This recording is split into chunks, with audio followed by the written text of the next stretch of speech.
Book 10. The Book of the Double Twilight. Canto 4. The Dream Twilight of the Earthly Real.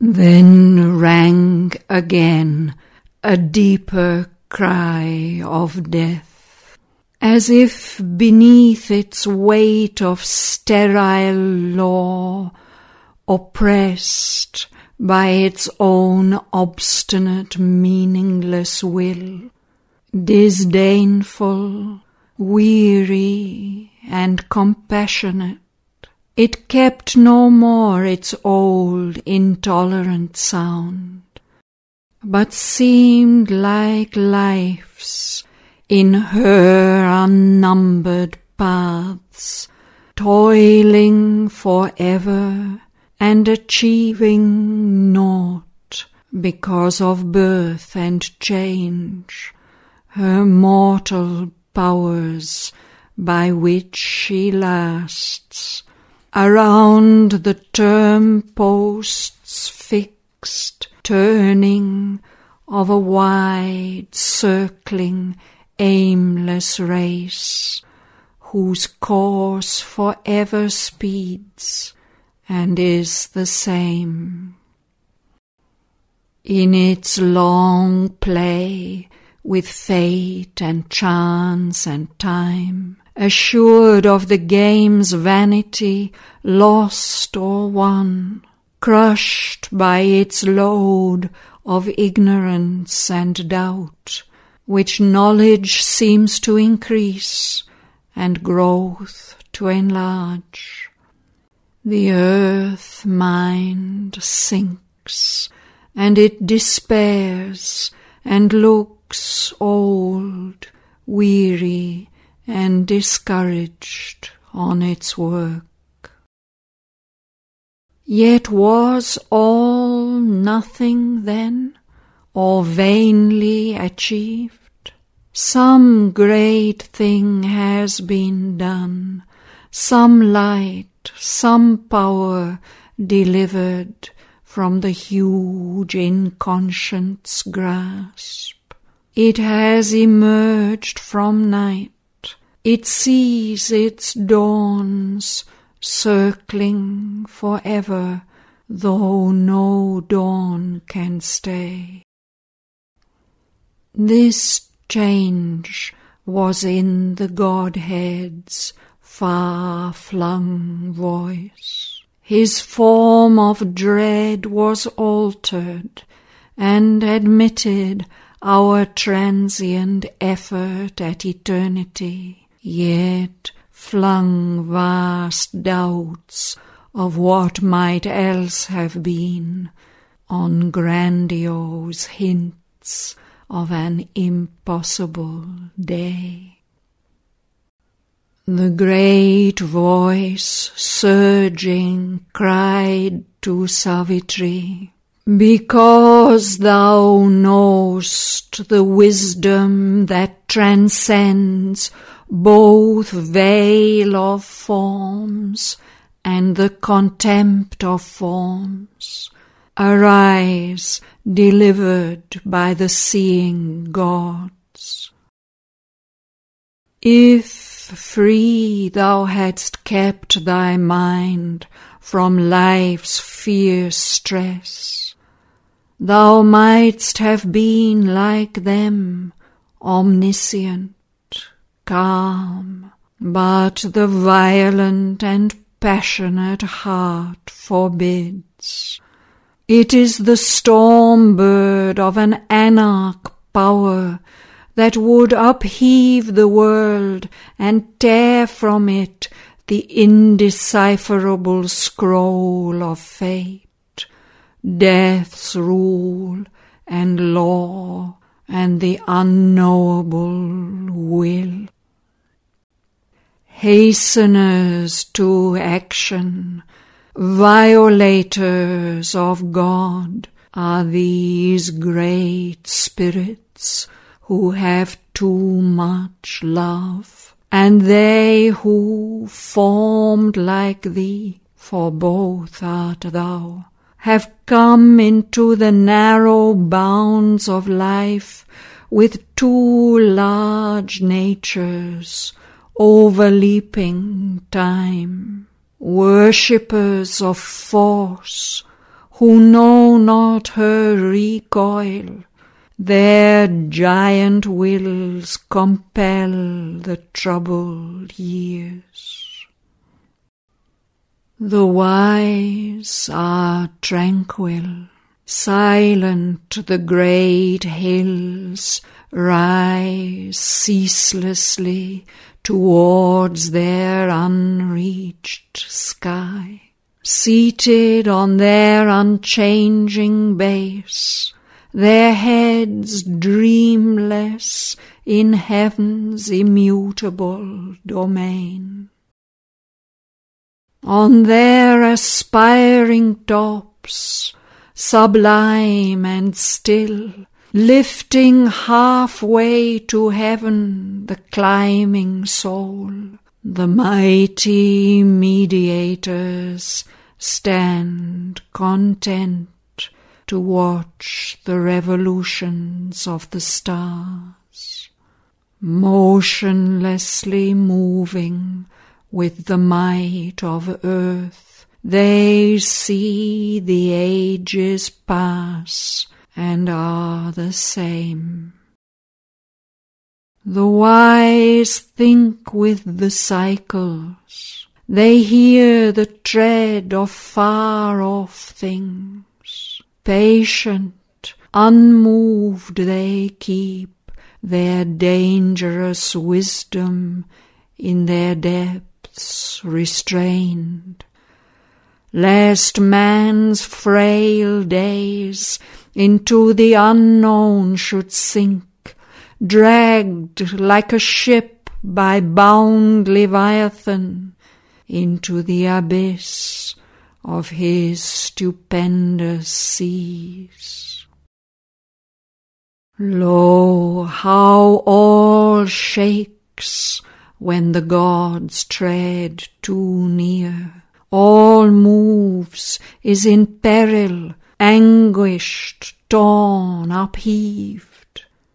The hurrying eons would stumble on too swift, if strength from heaven surprised the imperfect earth, and veilless knowledge smote these unfit souls. The deities have screened their dreadful power. God hides his thought, and even he seems to err. Be still and tardy in the slow, wise world. Mighty art thou, with the dread goddess filled, to whom thou criedst at dawn in the dim woods. Use not thy strength like the wild Titan souls. Touch not the seated lines, the ancient laws. Respect the calm of great established things. But Savitri replied to the huge god, What is the calm thou vaunt'st, O law, O death? Is it not the dull-visioned tread inert of monstrous energies chained in a stark round, soulless and stone-eyed with mechanic dreams? Vain the soul's hope, if changeless law is all. Ever to the new and the unknown press on the speeding eons, justifying God. What were earth's ages if the grey restraint were never broken, and glories sprang not forth, bursting their obscure seed, while man's slow life leaped, hurried into sudden splendid paths, by divine words and human gods revealed. Impose not upon sentient minds and hearts the dull fixity that binds inanimate things. Well is the unconscious rule for the animal breeds, content to live beneath the immutable yoke. Man turns to a nobler walk, a master path. I trample on thy law with living feet, for to arise in freedom I was born. If I am mighty, let my force be unveiled, equal companion of the dateless powers. Or else let my frustrated soul sink down, unworthy of Godhead, in the original sleep. I claim from time my will's eternity, God from his moments. Death replied to her, why should the noble and immortal will stoop to the petty works of transient earth, freedom forgotten and the eternal's path? Or is this the high use of strength and thought, to struggle with the bonds of death and time, and spend the labour that might earn the gods, and battle and bear agony of wounds, to grasp the trivial joys that earth can guard in her small treasure chest of passing things? Child, hast thou trodden the gods beneath thy feet, only to win poor shreds of earthly life for him thou lovest, cancelling the grand release, keeping from early rapture of the heavens his soul the lenient deities have called? Are thy arms sweeter than the chords of God? She answered, straight I trample on the road the strong hand hewed for me, which planned our paths. I run where his sweet, dreadful voice commands, and I am driven by the reins of God. Why drew he wide his scheme of mighty worlds, or filled infinity with his passionate breath? Or wherefore did he build my mortal form, and sow in me his bright and proud desires, if not to achieve, to flower in me, to love, carving his human image richly shaped in thoughts and largenesses and golden powers? Far heaven can wait our coming in its calm. Easy the heavens were to build for God, Earth was his difficult matter. Earth the glory gave of the problem and the race and strife. There are the ominous masks, the terrible powers. There it is greatness to create the gods. Is not the spirit immortal and absolved, always delivered from the grasp of time? Why came it down into the mortal space? A charge he gave to his high spirit in man, and wrote a hidden decree on nature's tops.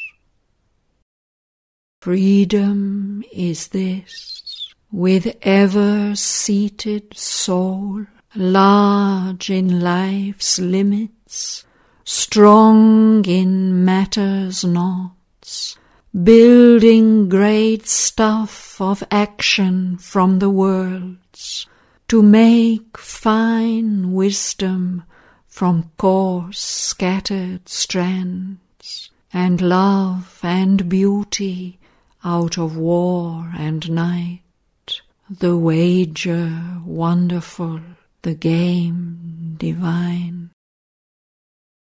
What liberty has the soul which feels not free, unless stripped bare, and cannot kiss the bonds the lover winds around his playmate's limbs, choosing his tyranny, crushed in his embrace, to seize him better with her boundless heart. She accepts the limiting circle of his arms, bows full of bliss beneath his mastering hands, and laughs in his rich constraints, most bound, most free. This is my answer to thy lures, O death.